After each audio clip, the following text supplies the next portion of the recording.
More European countries pull the AstraZeneca vaccine, a crisis at the southern border, and Oscar nominations are here. Tuesday Need to Know. Let's go.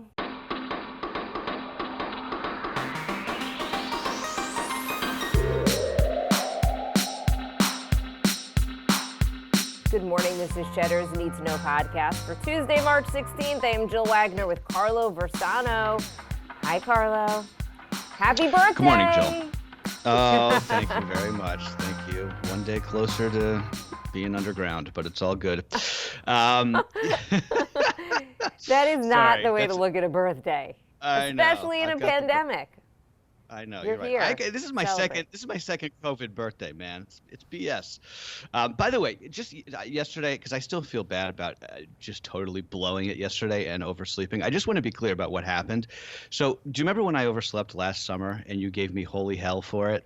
I did not. I feel like I always kind of I do not, because I get it, and it happens when you have to get up so early. No. I'm teasing you, but I felt so bad that I bought like an old school analog alarm clock, and I put it on the other side of our bedroom, and it's been working like a charm, right? Because I have to actually physically get up. The problem is, obviously, it's battery powered, right? So it doesn't know when the time changes, and I forgot. So anyway, long story short, it's fixed now. All good. It was almost like, it was almost too cliche and too perfect that it happened yesterday. Truly. All right, Anyway, I hope you enjoyed the feeling of the extra hour of sleep. You probably had a wonderful day. Yeah. Okay, let's get to the news. AstraZeneca strongly defending its coronavirus vaccine after more European countries are pausing its use, citing a handful of reports of blood clots and brain hemorrhages. Germany, France, Italy, and Spain have temporarily halted the shot, even though the continent now fully in the grip of a third wave that is being driven by these new variants of the virus. AstraZeneca saying there is no causal relationship between its vaccine and these reports of blood clots. So far, 37 have been confirmed out of 17 million doses administered. Think about that. That's statistically fewer than how many would arise in the general population. 37 in 17 million. I mean, about 1 in 1,000 women on hormonal birth control will get a blood clot. And you don't see women walking around freaking out over it. There's risk in life, right? Nothing is risk-free. You could live the most risk-averse life and still get hit by a bus crossing the street today. I don't understand what the hell they're doing over there. I mean, this vaccine was put through trials. It's not like it just came out of nowhere. So I don't get it. We talked yesterday about the difference between the UK's vaccine rollout and the EU. So the UK has been administering the AstraZeneca vaccine for months with very few side effects. So right now, there's a lot of hesitancy in the UK to stop their vaccination campaign. So some are saying that this is perhaps the EU trying to cover its butt, right, for having such a bad rollout. Now of being able to point the finger at the drug maker, not themselves, for not securing enough vaccine or just not having the right protocols in place to actually get it into people's arms. It is worth noting the AstraZeneca vaccine still not approved here in the United States. Right. So you'd have to imagine that there's a reason for that. But yes, you make a really good point in terms of it's the causal relationship, right? People get heart attacks, people get blood clots, bad health things happen to people all the time.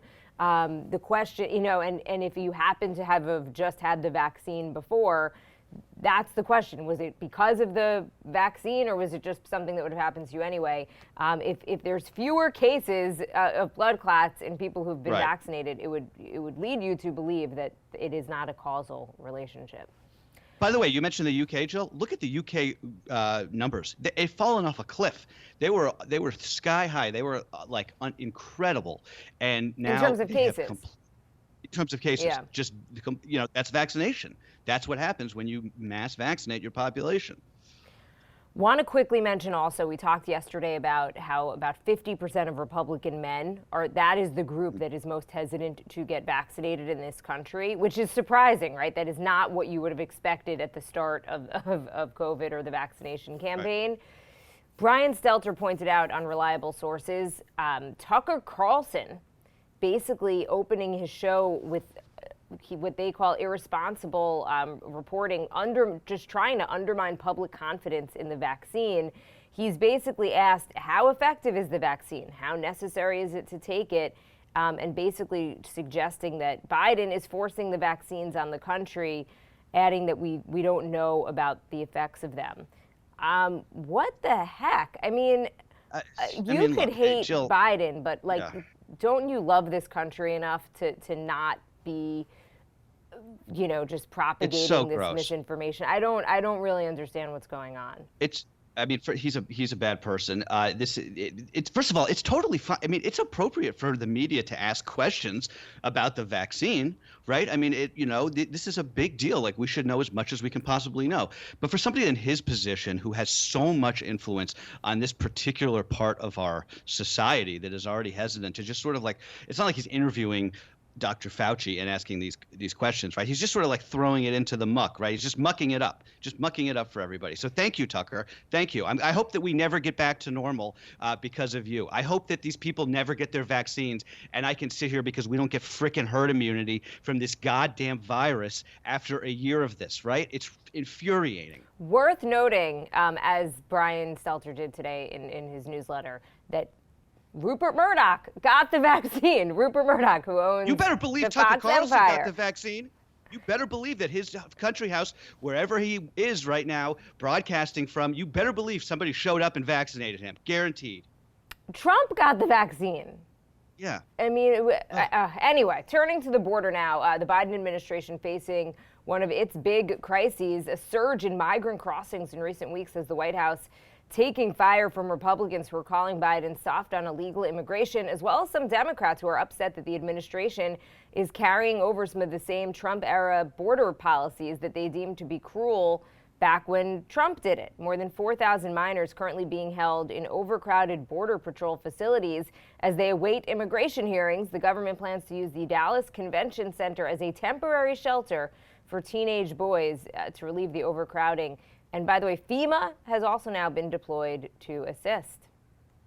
So the Biden administration has left in place this CDC rule that's called Title 42 that they put into place this time last year to deal with the pandemic. So they've left it in place for adults. So this rule, Title 42, basically allows border officials to expel almost anybody who comes in and is detained at the border without any sort of process, right? To just tell them they have to leave because of the pandemic. The two sides, Democrats and Republicans, basically agree on the problem, which I think is a start, right? The problem is there's too many unaccompanied minors that are crossing the border, and it's leading to unacceptable conditions and, just a border patrol that can't handle this. They're just overwhelmed.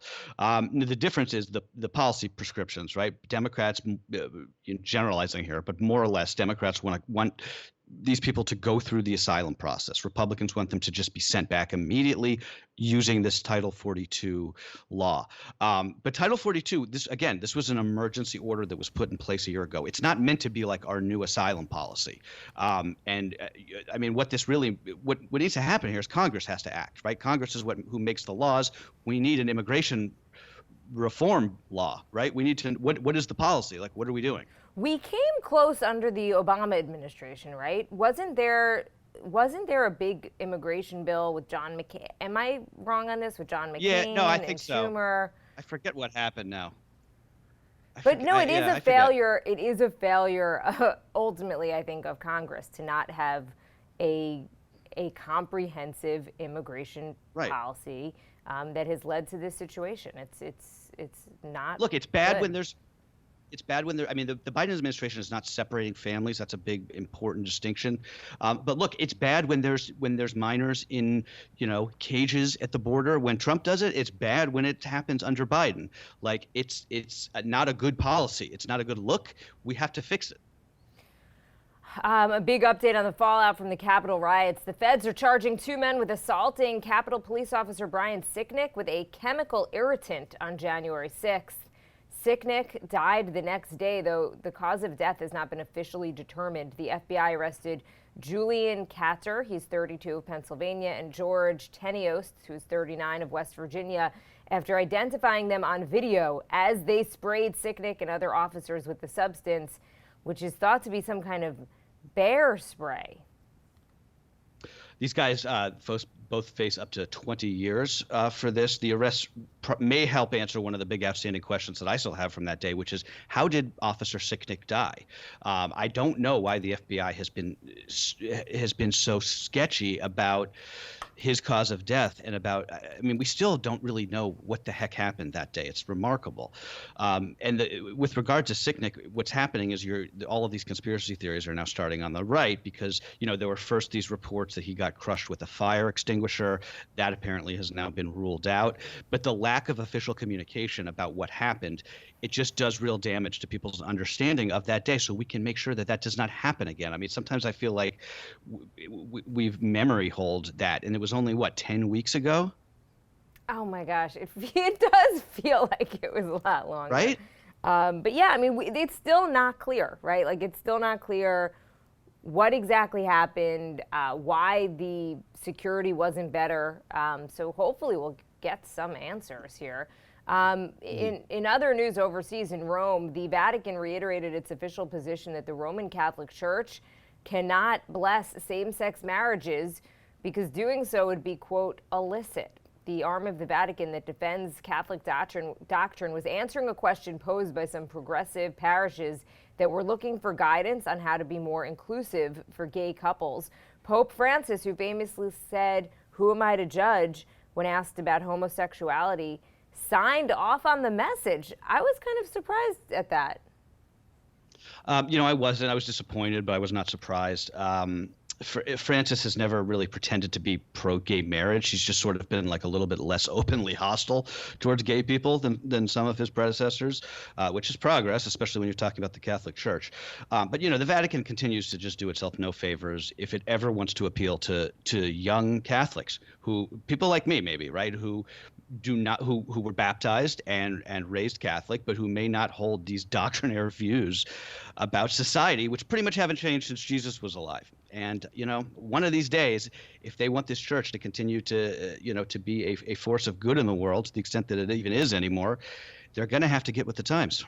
Switching gears, not even Apple can figure out the market for ultra high-end smart speakers. The company is killing off the Homepod, that $300 hi-fi speaker that it unveiled to great anticipation and phenomenal reviews back in 2018. The HomePod Mini, a smaller and cheaper model with notably lower sound quality, is still going to be sold.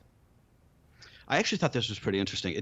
This is not the first time that Apple cut its losses after experimenting with high-end speakers. I don't know if anybody else remembers this, but they had this thing called the iPod Hi-Fi back in 2006. It only lasted for a year, and everybody loved it, and they just got rid of it because it wasn't selling.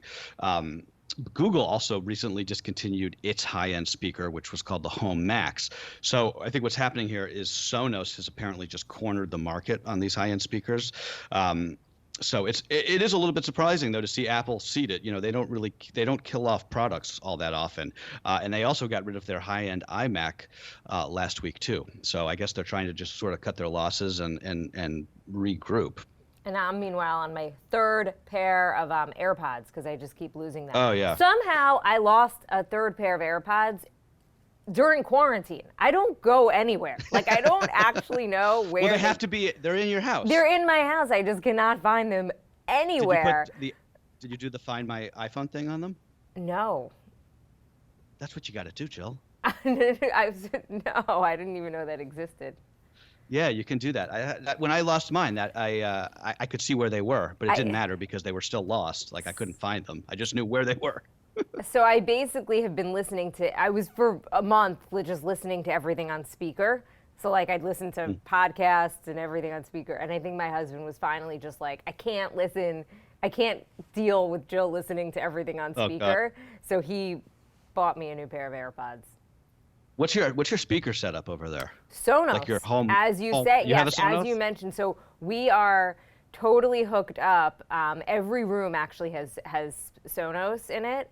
And I was sort of thinking that this was like, it took a very long time for these AV guys to set it all up, and it was driving me nuts because I'm so scared of COVID. Then they were at the house for hours, and every day I'm like saying to my husband, like, is this like a necessary thing in this house right now that we're having them in here, while in the middle of a pandemic?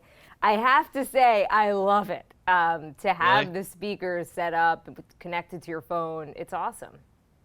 All right. I'm gonna splurge on one of those things for our new place because everyone says they're great. The Grammys continued the COVID-era tradition of big live TV events, putting up their all-time worst ratings. Just 9 million people tuned into the show, according to the preliminary Nielsen's. While that is 10 million fewer viewers than last year, it's actually the best ratings for any awards show of the season.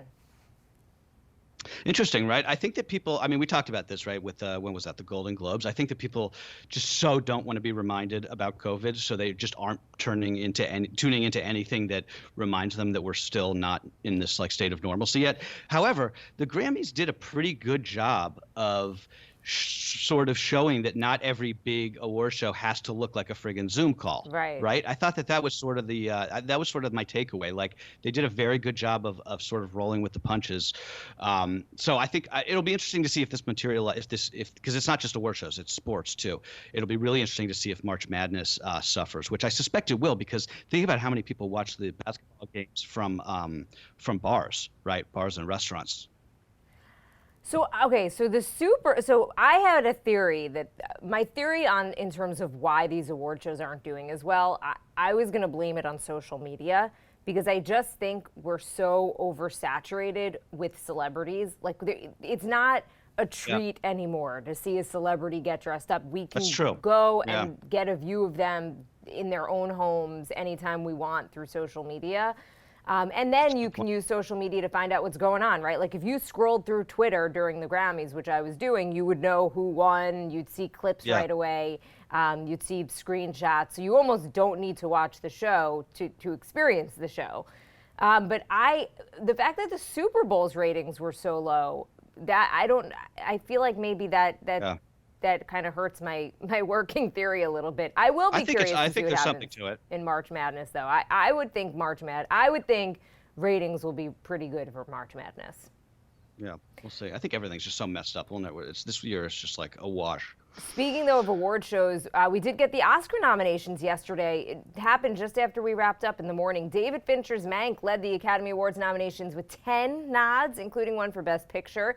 This year's nominee list, notably among the most diverse in Oscar history. Not that that's saying too much. 2 women, though, up for Best Director: Emerald Fennell for Promising Young Woman, and Chloe Zhao for Nomadland. Zhao, the first woman of color to be nominated for Best Director, and that's only gone to one woman one time, Barbra Streisand. Riz Ahmed is the first Muslim to get nominated for Best Actor for Sound of Metal.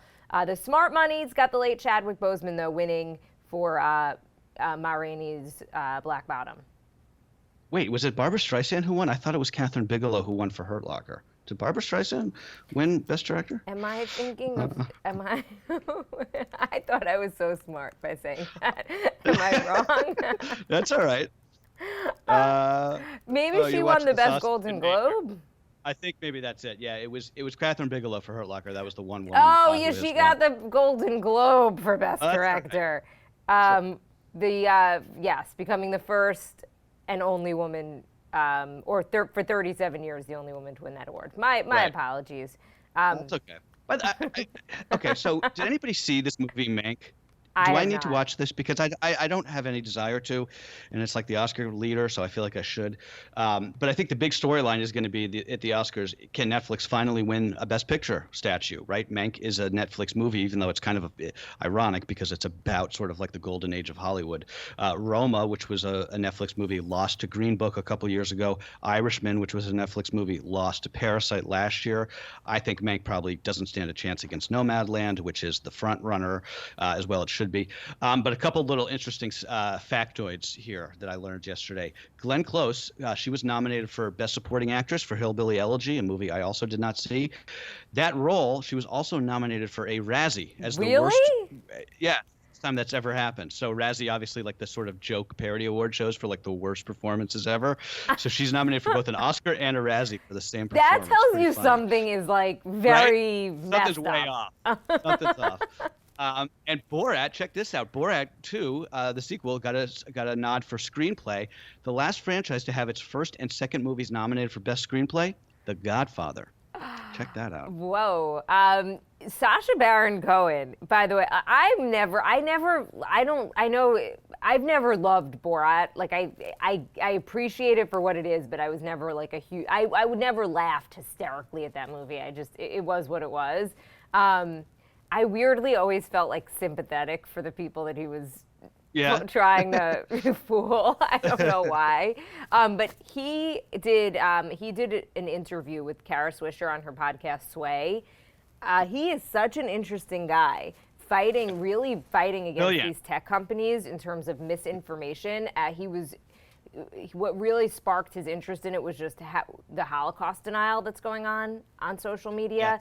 And, the idea of like, oh, well, you have to be able to, say two sides of the story. And he's like, there aren't two sides of the story. Like, that's not it. Like, the Holocaust denial is incorrect. Anyway, if you're at all interested in him as a person, I highly recommend checking out the Sway podcast with him. It's a great interview.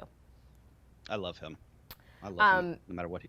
All right, I think we got to leave it there. That's what you need to know for Tuesday, March 16th. Carlo, have a great birthday today. Oh, thanks so much. See you guys.